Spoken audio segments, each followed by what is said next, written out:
Coming up, summertime is here, and June is appropriately named National Get Outdoors Month as we take in parks and picnics galore. We just had the Thunder on the Buffalo Waterfront Air Show that was here this past weekend, and speaking of such, it's time to enjoy the water and boats. These plans should include Grand Lady Cruises, who we sat down and talked to for this week's interview. Grab your boat shoes because the Buffalo Brews podcast starts right now.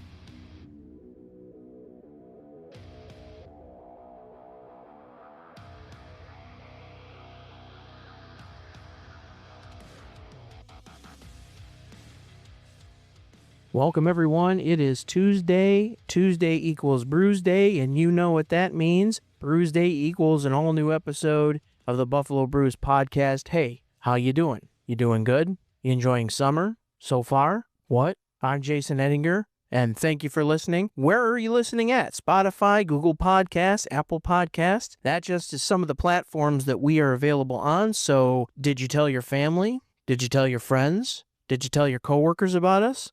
What? I mean, I've been asking nicely because I think we got a pretty good thing going on here. So how can they join us? Simply search Buffalo Brews, hit that follow or subscribe button. It's completely free. Nothing to purchase. So folks, we made it. We made it. Summer's here, and it started with a roar here in Buffalo this past weekend with the Thunder on the Buffalo Waterfront Air Show. It was an idea that was put together in pretty short fashion, and as far as I'm concerned, went quite well, even despite the bad weather and partial cancelizations they had to do on Saturday. The logistics seem very well done all around, and I see it definitely as a great big success.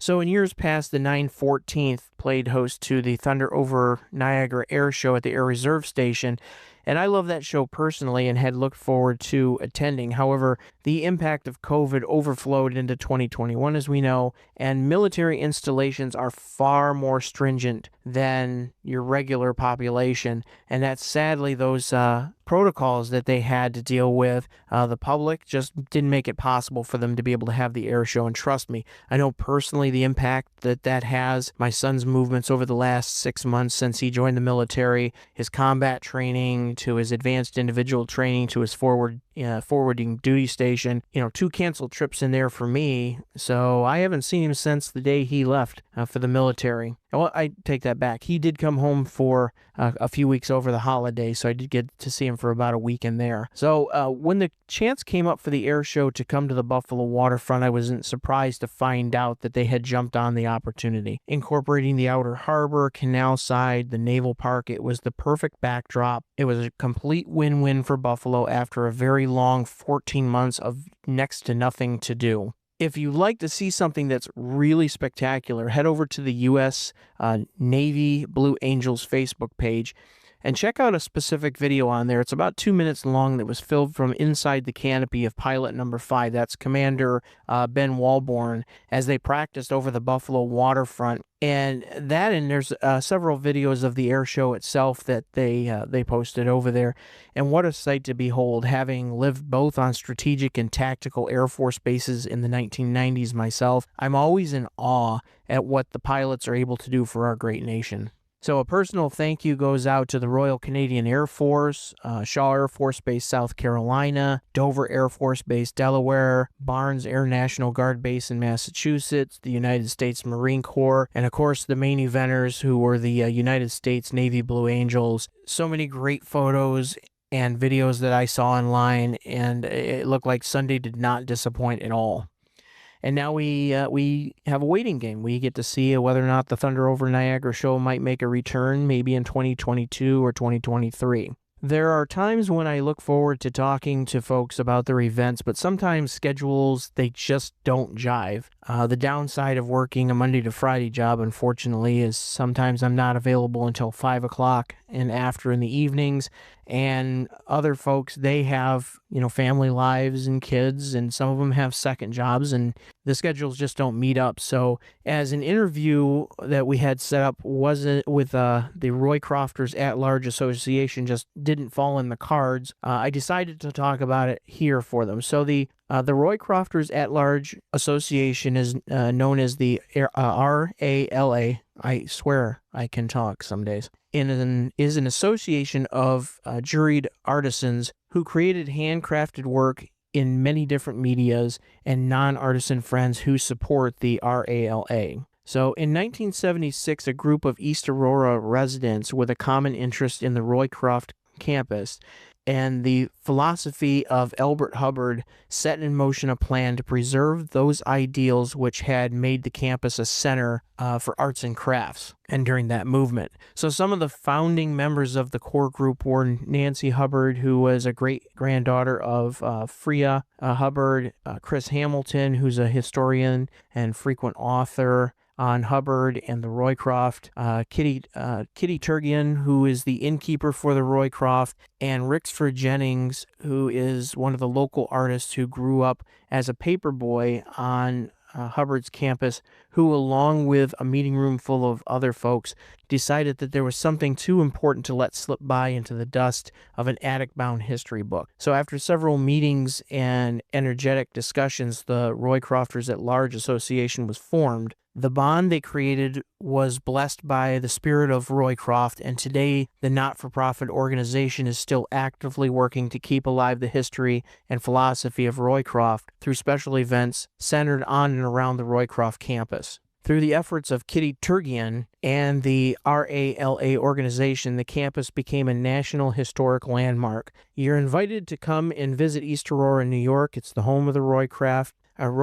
and the RALA through the website. Their website is at ralaweb.com, or you can come by in person, and they want you to join in their spirit and their journey as they come along. Last year, obviously, things were canceled because of COVID, so they didn't have their 44th anniversary, but skip forward, and now we have the 45th annual Roycroft Summer Arts and Crafts Festival. That's going to take place this coming weekend, Saturday, June 26th, and Sunday, June 27th, both days from 10 a.m. to 5 p.m., at the Classic Rink, which is located at 41 Riley Street in the village of East Aurora. They'll be selling raffle tickets for the RALA Goodie Box, and then that Goodie Box contains items created by the Roycroft artisans and master artisans and is valued at over $5,000. The drawing will be held on February the 20th of 2022, and that drawing is going to take place at the 35th Annual Arts and Crafts Conference at the Grove Park Inn, located in Asheville, North Carolina.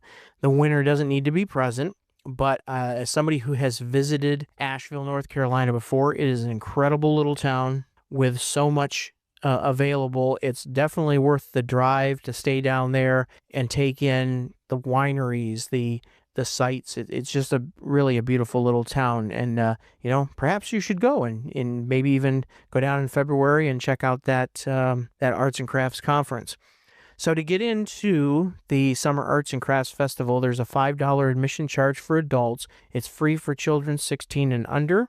So you follow the Roycrofters at Large Association Facebook page or the Roycroft Artisans Instagram page for updates. And like I said, you go to their website at ralaweb.com for a list of the artisans that you'll see there. And it's a very large list. While you're going to mark things down on your calendar, make sure you block out Saturday, December the 4th and Saturday, December the 5th as well, because they're going to do the Roycroft Winter Festival.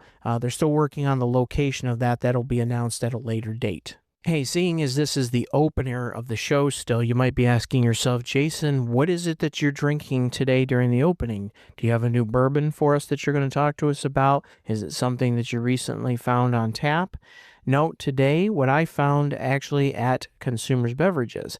This is the newest from Ellicottville Brewing Company. This is Just Peachy. It's a sour ale with sweet peach and black tea. It's a simple, easy summer sipper at 4.2 ABV. I'm drinking this actually out of a tasting glass, the aroma up front.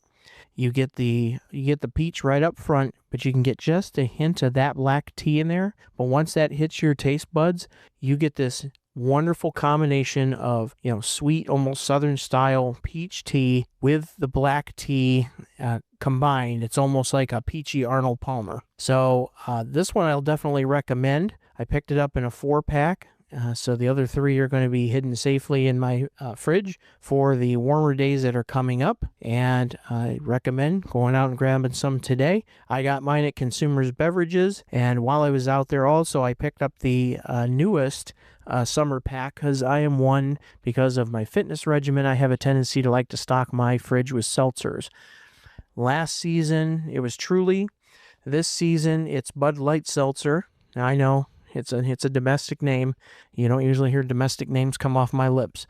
But trust me, their seltzers are pretty well on point. This is their Retro Summer Limited Edition, the die pack they call it. They're like a series of 3 tie-dyed cans. Comes in the cherry limeade, blue raspberry, and the summer ice, which is almost like a bomb pop. So 100 calories, less than 1 sugar. A friend of mine told me that for you, the Weight Watchers conscious people, that those are a 4-pointer per drink. But for me, what matters is not a lot of sugar, low in the calories. And if I want to have something to cool down, this might be my go-to reach while I'm still doing my summer training regimen. All right, and the last part of the opening that I have for you this week is I want to talk to you about a little project that I have been asked to take part in. I know, I don't have enough to do in my day, in my evenings, and then I went and took on another project. But I was kindly asked by Tom Whitmarsh, who is the head of Western New York Beer Trail, to help him in moderating their new Facebook site. So if you go on to Facebook and you go to the Western New York Beer Trail group and join up there, I'm going to ask you now to join up, and here's why. We're about to get some things rolling over there. So right now what you can do is you get in a few of the things that are getting posted here and there, and then we have our almost nightly roll call that if we don't have a roll call already started, you can be the first one to initiate. How you do that? Simply post a picture of what you're drinking, and then everybody's going to follow in that thread with what they're drinking. Tell us where you got it from. Tell us a little bit about it, and let's keep the ball rolling on all the great craft beers that are going on around Western New York. And we're working on something really special coming up, hopefully in the fall. More details to come. In the meantime, what I would like you to do, because you won't be sorry for doing this, head over to Instagram and follow Western New York Beer Trail at Western New York Beer Trail. And there you're going to find their monthly giveaways. You're going to find some of the things that Tom and his wife are taking part in around Western New York. And you're going to find his stories are constant and rolling as people are using the trail pass out there. Go to their website. You can do that at westernnewyorkbeertrail.com if you want to purchase one of the trail passes yourself. That's going to give you well over 30 breweries around the Western New York area that are basically, you get 2 pints at half price, or if you want to do the math even further, I'd like to do the math. That's buy one, get one free. So you can go in and have 2 for the price of 1 for the evening, go out with friends, take your significant other, enjoy everything that Western New York has to offer. So follow them at Western New York Beer Trail. There are some things upcoming. I promise you, you're not going to be sorry. In the meantime, participate in the roll call. Let us know what you're drinking around the area, and stay tuned for something really nice.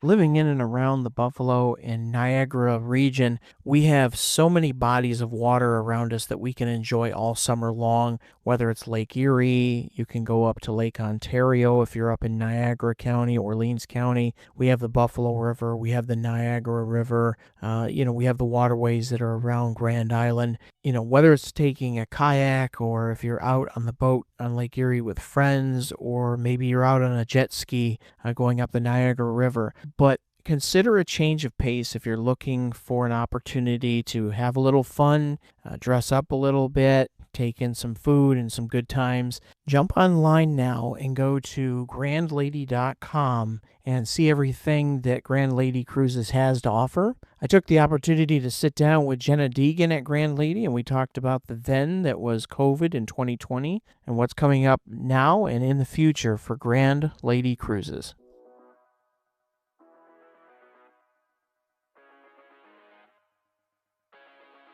Grand Lady Cruises, and we're at 359 Ganson Street, which if you follow Waze will put you right in the middle of the Buffalo River, which is fun. Don't take that sudden left turn. And then we're located behind the ice rink here at Riverworks and all kinds of things going on here. So I'm going to jump right into this because the Grand Lady cruises, and then we're looking at her right outside the door here. So when I came in, I mentioned that I remember the Grand Lady coming to Buffalo in 1998 when I came home from the military, and you started off at the Holiday Inn in Grand Island. Mm-hmm. So have you been with the Grand Lady the entire time? I have, yeah. My father purchased the vessel, started the business back in 98. So at the time I was in elementary school. So I kind of just grew up, helping out where I could, and started working, when I was in high school and, all through college, and then just kind of never left, even though I went to school to be a social studies teacher. I went to SUNY Geneseo, and then I got my master's from Buff State, and then I said, I'd rather just stay here at the family business, I guess. Yeah. Mm-hmm. And then the boat used to be, before 98, it was the Naples Princess in Naples, Florida. That's correct. And before your father purchased it and brought it to the below. Mm-hmm. And so it's an 80-footer. Yes. And tell me about the boat itself. Yeah, it's 80 by 20, so it's 80 feet long, 20 feet wide. It has 2 Caterpillar diesel engines that power it. We are licensed to carry about 130 passengers, but as our capacity's kind of decreased as the Americans have gotten a little bit bigger, actually. So we don't put more than usually 100 on it in pre-COVID times. Right now we are limited more in like the 50, 60 person range with everything going on at the moment. Understandable. And then, so one of the questions I would usually reserve for the latter part of the interview, one of the reasons I started the podcast was because a lot of businesses we didn't know the level of suffering that was going on across the different industries in Buffalo.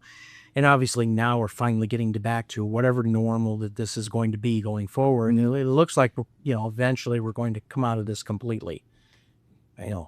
15 months later, and we didn't think we were ever going to see the light of day or in America like we do, now. But how did the regulations work when it came to you folks? Were you just completely shut down from everything? We were shut down. Normally our season would start Memorial Day weekend. So last year we were not able to get started until indoor dining was able to reopen, which was right Father's Day weekend last year, so middle of June.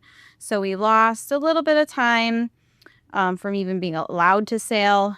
And then I think, the capacity restrictions were, the toughest thing for us to work with. We can't make the boat any bigger. It's hard for us to add more tables or more space to it. So, we're still limited to, 6 feet between tables, and that's really brought our capacity down tremendously for us, which, obviously hurts, your bottom line and being able to generate the revenue that you're used to.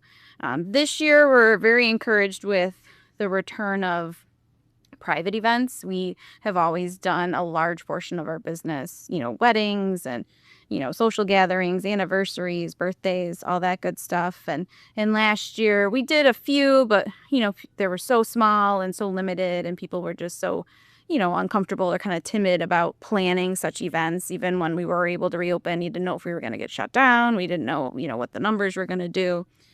So we are encouraged by, we've noticed a lot more group bookings, private bookings coming up for this year, which is exciting for us. Just taking a sweep over your calendar online, I mean, you've got a lot of bookings that are locked down, and one of the things I enjoyed looking through is the types of events that you had, and I noticed that one of your more popular ones is the bubbly brunch. Yeah. Our bubbly brunch we started in 2019, and it really took off for us. Everyone seemed to really enjoy it. That's probably the type of cruise that we've had to make the most adjustments to for COVID. Before, pre-COVID, we were doing a brunch buffet, and it was pretty just kind of a loose atmosphere where, everyone came on board. We didn't assign seats. It was just kind of a nice little brunch party, where we had live music and the food would be out. People could help themselves when they wanted to and kind of just mingle around the boat. With COVID, we have assigned seating for everybody, and we've done a boxed brunch as opposed to the buffet that we were doing before. So a much more limited capacity, but, still probably one of our most popular cruises, and people are still very much enjoying those. I like it. Mm-hmm. I like that. And one of the things that I learned just in recent years, I didn't realize how much of a brunch city Buffalo really is. Yeah. Mm-hmm. And if you ask, different, I would say, age groups versus, one versus the other, they have some definite favorites out there, but they're not too eager to tell you about it because they don't want to take up all the space. Mm-hmm. And a lot of great places along the outsides of the Elmwood Corridor, Richmond Avenue. There's a lot of great places down through there, down to the State Street District. Mm-hmm. So yeah, I'm gonna have to start taking in a few brunches. Yeah, definitely. Through back in my days of driving Uber, I couldn't tell you the number of conversations that would go on in the back seat about going out there. Really, we're that much of a brunch city around here. Yeah, they're real popular. We get a lot of like little bachelorette parties or little just definitely, the female focused crowd on those for the most part, though we do get a lot of couples and things too. But we notice a lot of groups of like 8 to 10 girls that are getting together and celebrating a birthday or a bachelorette or, a little shower for somebody, which is nice to see. And it looks like you can, really run the gamut on going even from a bachelorette party right up through a rehearsal dinner up through. You have some bears you work with, and showers and weddings. Yeah. Okay. Yeah. Mm-hmm. It's for us. We have a lot of success, especially. Well, I mean, right now everything's a small wedding, but even pre-COVID, we do a lot of second weddings, a lot of smaller weddings where people just want to have a good experience for all the guests aboard and do something a little bit different than just get married in any sort of shoreside banquet hall. Yeah. Mm-hmm. Exactly. You get married on a small boat with a small group of people in the Buffalo Harbor or in the Buffalo River or out in Lake Erie, where it is that you go. I mean, it's a story to tell. Definitely. So, yeah. And the photos, the sunset. I mean, it's beautiful. And then you have with your different types of cruises that you have your sightseeing cruises. Now, where would where would we go if we left here? Sure. So we sail from Buffalo River Works. We usually go up the Buffalo River here just a little bit to the Ohio Street Bridge. We turn around there and then head out past Canal Side to Lake Erie. On our narrated cruise, we typically then will go down the Black Rock Canal to the Peace Bridge and back. So lots to see and talk about between here and there. Definitely. And go by the entrance to Lake Erie and the water intake and the lighthouse and all those the highlights of the Buffalo Harbor. Yes, so much to see, and it's such a different view from out there. And it's been many, many years since I've been out on Lake Erie. Mm-hmm. Anywhere near the Buffalo shoreline, but you only see it through pictures and videos, and until you get out there and experience something like that for yourself, which I'm hoping to do, I do it on the Grand Lady, and then it's a completely different experience, a completely different look at the city than driving down the 190 or coming in through the Absolutely. Yeah. I mean, well, obviously Buffalo tends to get a bad rap anyway, but whenever we're out there in the lake looking back on the city, we always kind of say like, it looks like a real city from out here, just the skyline, and there's so much more activity along the waterfront and going by Canal Side and seeing everybody walking around. It's nice to see so much going on in Buffalo now. Yeah, I mean, the Canal Side is, it's really starting to turn into this small phenomenon down there. Now they have the carousel open. And I've already heard a few people who stopped by last weekend to check it out.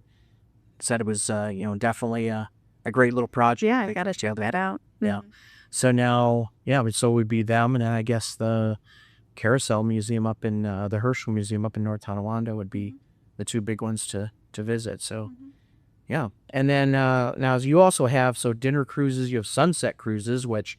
my father always told me don't waste a good sunset, so absolutely. That's another one that seems appealing to me. So I'm going to have so many choices when it comes to when I finally do this again. Yeah. What I do.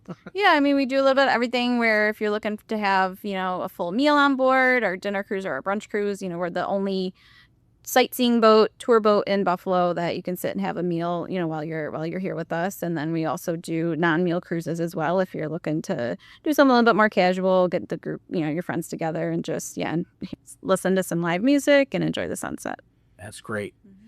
And you do corporate events as well as fundraising events, the Cruise for a Cause. Yeah, so we started doing a few years back, probably 5 or so years ago, our Cruise for a Cause series. They're on Sunday evenings. We do, just a 2-hour boat ride, live music, the bar is available, and a portion of the ticket sales goes towards, each week we have a different organization that we work with and, donate. This year it's $35 for adults to ride along, and $8 of that goes right to the charity. And then also 15% of the bar sales that we make that evening on board. So we have cruises lined up with Feed More Western New York, Western New York Heroes, ABC Basset Hound Rescue, 10 Lives Club. We do a number, Hawk Creek Wildlife Center. So a lot of animal charities. We have the Alzheimer's Association of Western New York. So try to get some different groups that, especially this past year or so, obviously fundraising events and all those just, weren't in the cards. So it's nice to be able to help them generate some sort of money. Yeah, these organizations, they just took such a horrible hit. I heard you mention the 10 Lives Club, which I guess they're going to be back here in a couple of weeks, I guess, for an event here at Riverworks that I kind of have penciled down, like nice calendars to stop down to enjoy.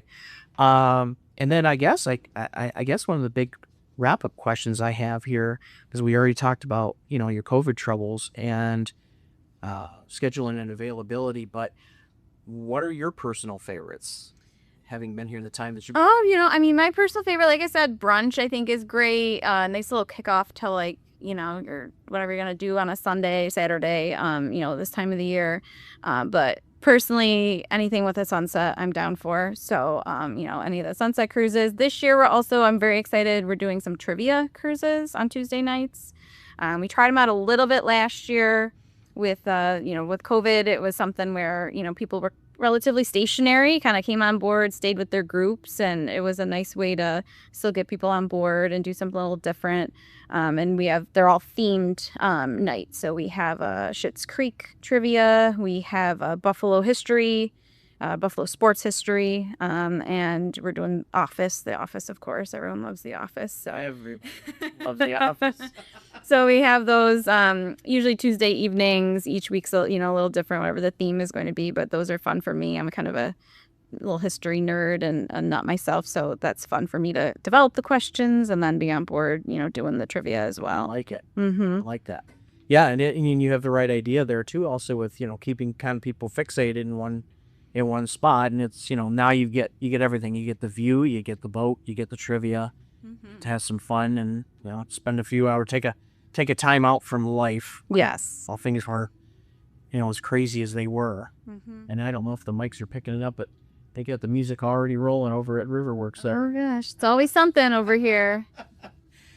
And I guess the final question I would have for you would be, what's in the future for the Grand Ladies? I mean, hopefully just, more of the same and more of being able to expand, what we've been able to accomplish just over the past, 3-4 years, specifically since we moved here to Riverworks, and be able to establish a little bit more of a regular, schedule as well. We've always been very group driven and very, private charter focused, and the move here has allowed us to develop more of a regular public schedule for individuals, and we're in more of a high traffic area. So we're just looking to be able to, make use of our time as best as we can, and, kind of pack in those weekends and, get a little bit of everything from families coming down for a river cruise to, the brunch cruises for your girlfriends and the sunset cruises, to try to kind of maximize, the best that,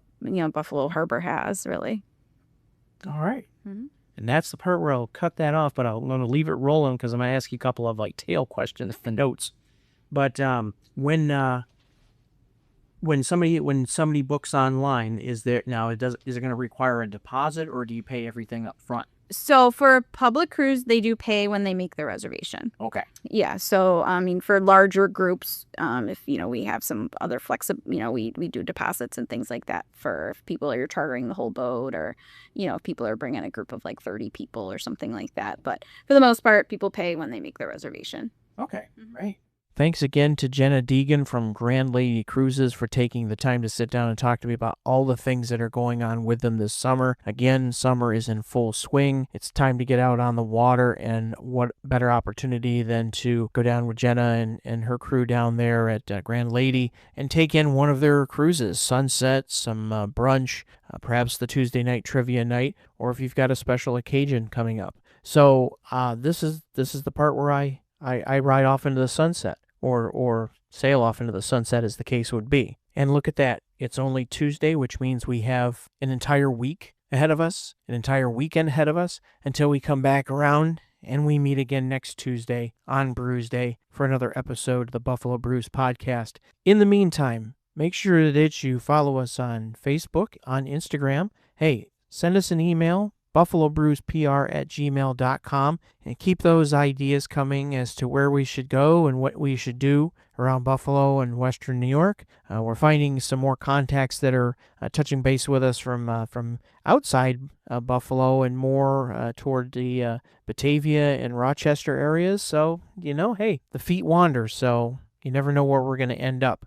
So far, I've been to the Finger Lakes. I've spent a little time in Ohio. Went to Erie, even though I didn't make any brewery stops. That was the intent. It did not happen, but we are going to get back there. So, Facebook, Instagram, until next week, make sure you go out there with much peace, with much love, and with much happiness. And remember to always choose your own path. And as my father used to infamously say growing up, so long.